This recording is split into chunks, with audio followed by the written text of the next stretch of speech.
السلام عليكم، اهلا بيكم في حلقه جديده. كل سنه وانتم طيبين. هدخل معاكم في الموضوع في السريع كده عشان محدش يزهق مني. بقالنا 3 4 ايام شايفين الحدث الاهم في مصر مش ماتش الاهلي والزمالك، لا، ان الزمالك مش هيلعب ماتش الاهلي القمه يوم الثلاث. طيب، حد فكر في المنظر؟ يعني حد فكر كده في المنظر العام؟ يعني الناس اللي شغاله على الكوره بقى في البلد دي، اذا كانت وزاره الشباب والرياضه، اتحاد كوره، رابطه انديه، حد واخد باله ان منظرنا بقى وحش؟ يعني ده حتى في الاستوديوهات امبارح في البرامج الرياضيه كلها كابتن شوبير طالع بينده في مالطا. ابراهيم فايق جايب ملوك التحليل عشان يحللوا، مفيش كلام اتقال كوره اصلا. بيسال احمد عز قال له ايه ده، هو الماتش هيتلعب اصلا؟ قعدوا يتكلموا ازاي نعلي جوده الدوري والمنتج بتاعنا. مفيش اي كوره. كابتن مجدي عبد الغني باين كان جايب كابتن اسامه حسن، مش عارف هو جايبه ليه اساسا. مش دي قصتي. احنا بلاش نتكلم في الكوره يا جماعه.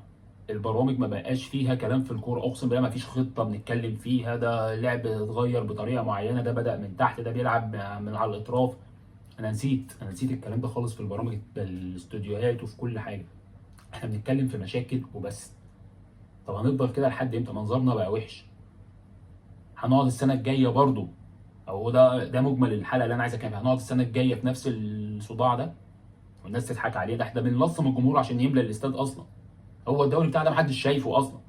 فانت بقى تقوم مزود لي فيه مشاكل، الفرقه ما تروحش. انا مش بتكلم على الاهلي والزمالك عامه، انا بتكلم على منظر الجدول الدوري والموسم الرياضي كله في البلد دي. طيب انا جاي لك من المستقبل، والكلام ده لرابطه الانديه ووزاره الشباب والرياضه والاتحاد الكوره عشان نقعد نرتب ما نقعش في نفس المطب السنه الجايه. هل حضرتك عندك بلان او عارف ايه اللي هيحصل السنه الجايه؟ يعني الموسم الجديد بمعنى اصح عندك فيه ايه؟ طب تعالى انا بقى اقول لك عشان ايه يبقى برضه ايه عدانا العيب. كمنتخب، منتخب مصر عنده كاس الامم الافريقيه، عنده تصفيات كاس الامم اللي هي بعد سنتين، عنده ماتشات مهمه في تصفيات كاس العالم.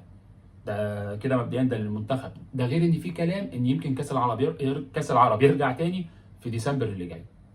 ده غير ان كابتن حسام طبعا عارفين بيطلب في الاجنده الدوليه قبلها اسبوع انه يلم الفرقه علشان نقعد مع بعض كلنا والكلام ده كله. طب دي منتخبات او المنتخب. نيجي للانديه. نمسك مبدئيا الاهلي وبيراميدز ده دوري ابطال افريقيا، والزمالك وهنقول المصري هيلعب كونفدراليه مثلا او اي فرقه تانيه. فكده عندك 4 فرق بيلعبوا في بطولات افريقيا. طيب الاهلي عنده السنه دي برضو اللي هي الانتر كونتيننتال، اللي هي ده كاس العالم للانديه بنظامها القديم الجديد اللي هو محدش فاهمه، بس ايه يعني؟ مش اللي هي 32 فرقه، لا، النظام القديم بس هتلعب في دول مختلفه. ده موجود في الاجنده او في الحسابات بمعنى صح. ده غير بقى للانديه كلها، طبعا غير ماتشات الدوري. عندنا كاس مصر، كاس الرابطه، كاس السوبر بنظامه الجديد اللي هو 4 فرق، اللي مش هينفع نغير حاجه في ال3 كؤوس دول وبالبطولات دي عشان الرعاه، واحنا عارفين القصه دي وزهقنا منها. فانت خطتك ايه للموسم الجاي بقى؟ هتخليه برضو دوري من دورين، ولا هتعمله مجموعتين، ولا دوري دور واحد، ولا اللي تقول ولا انديه هتبقى هي اقوى من اتحاد الكوره ومن رابطه الانديه تقول لك لا احنا هنلعب بالقديم؟ فانت مثلا ما تقدرش تقول لهم العب ماتش كل 48 ساعه و72 ساعه. بره زي جوه بقى، تسافر ما تسافرش انا ماليش فيه. يا جماعه المنتج بيهرب مننا. مش كلمه منتج دي اللي كله بيتكلم فيها، بيهرب. الناس كلها قاعده بتتطور وتعلي في كواليتي تصوير، فاحنا مالناش دعوه بالكلام ده. واستاد بيبقى عامل ايه وبيعملوا ايه للجمهور. بص، ده غير الكره النظيفه اللي بنشوفها. احنا مبقاش عندنا اي حاجه، احنا بلح يا معلم، بلح. فحبيت بس كده زي ما بقول اجي من المستقبل افكر رابطه الانديه واتحاد الكوره إيه اللي عندنا او هنشوفه، او الايام السوداء اللي داخلين عليها الموسم الجاي.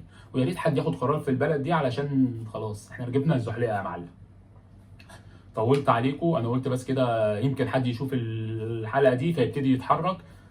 واتمنى ان الاقي دي فعلا الموسم الجاي، ان انا خلاص يعني بطني بقت بتوجعني وانا بتفرج على الماتشات عندنا. سلام.